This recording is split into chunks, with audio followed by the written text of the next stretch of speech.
नमस्कार विद्यार्थियों, स्वागत है आप सभी लोगों का आपके अपने YouTube channel Anjana by classes पे। तो बच्चों, आज हम पढ़ेंगे कक्षा 9 की हिंदी की पुस्तक का गद्यखंड में हम पढ़ेंगे अध्याय 5 श्री राम शर्मा जी के द्वारा रचित अध्याय स्मृति। तो आइए हम और आप मिलकर के स्मृति नामक पाठ का अध्ययन करें। देखिए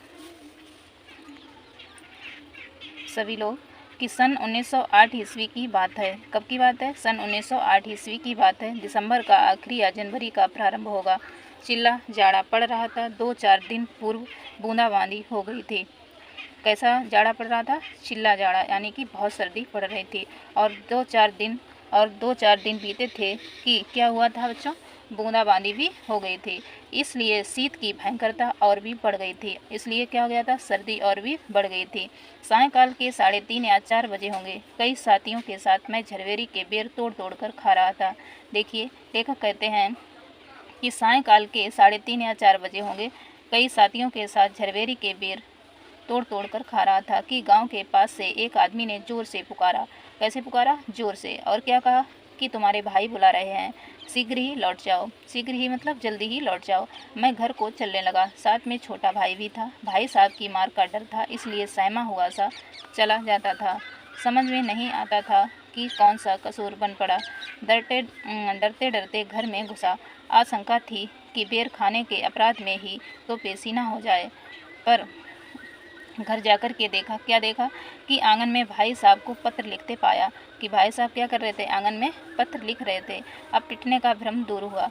हमें देखकर भाई साहब ने कहा, इन पत्रों को ले जाकर मक्खनपुर डाक खाने में डालाओ। तेजी से जाना, जिससे शाम की डाक में ही चिट्ठियाँ निकल जाएं। ये बड़ी जरूरी हैं। जाड़े के दिन थे ही, इस पर हवा के प्रकोप से कपकपी लग रही थी। हवा मज्जा तक ठिठुरा रही थी। आगे देखिए।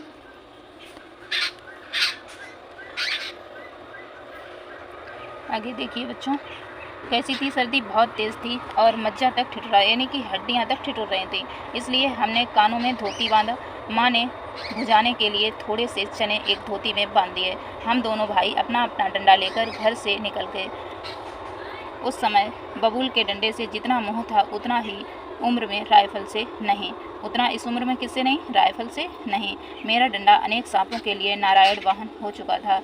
मक्खनपुर के स्कूल और गांव के बीच पड़ने वाले आम के पेड़ों से प्रतिवर्ष उससे आम झुरे जाते थे। इस कारण वह मूक, देखिए, इस मूक डंडा सजीव सा प्रतीत होता था।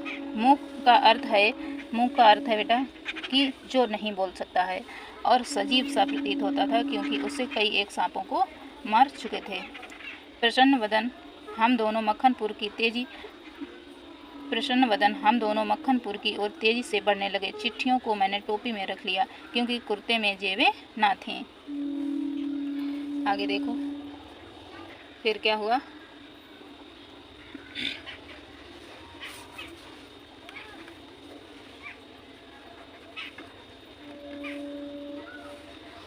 हम दोनों उछलते कूदते एक ही सांस में गांव से 4 फलांग दूर उस कुएं के पास आ गए, जिससे में एक अति भयंकर काला सर्प, क्या था?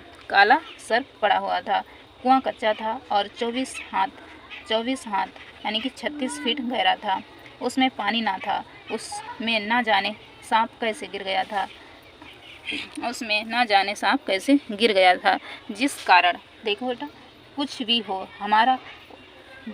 हो हमारा उसके कुएं में होने का ज्ञान केवल 2 महीने का था। लेखक कहते हैं कि हमें तो सिर्फ यही पता था कि वो उस कुएं में सिर्फ 2 महीने से रह रहा था। बच्चे नटखट होते हैं। मक्खनपुर पढ़ने जाने वाले हर टोली पूरी वानर टोली थी। एक दिन हम लोग स्कूल से लौट रहे थे कि हमको कुएं में उचकने की सूझी। उचकना समझते हो? किसी कुएं में मतलब थोड़ा उझक कर देखना, झुक कर देखना। सबसे पहले उझकने वाला मैं ही था। कुएं में झांक कर एक डेला फेंका। और फिर क्या किया? कुएं में झांक कर एक डेला फेंका। उसकी आवाज़ कैसी होती है? उसके सुनने के बाद अपनी बोली की प्रतिध्वनि सुनने की इच्छा थी, पर कुएं में ज्यों ही डेला गिरा त्यों ही एक फुसकार सुनाई पड़ी। कुएं के किनारे खड़े हुए सब बालक पहले तो फुसकार से चकित हो गए, जैसे किलोले करता हुआ मृग समूह अति समीप के कुत्ते की भौंक से चकित हो जाता है। उसके उपरांत सभी उजक उजक कर एक एक डेला फेंका और फिर क्या हुआ, सभी ने उजक उजक कर एक डेला फेंका और कुएं में आने वाली क्रोधपूर्ण फुसकार पर कह लगाए। तो आज के लिए विद्यार्थियों इतना ही। आगे जो हमारा बचा हुआ अध्याय है उसका हम कल अध्ययन करेंगे। धन्यवाद।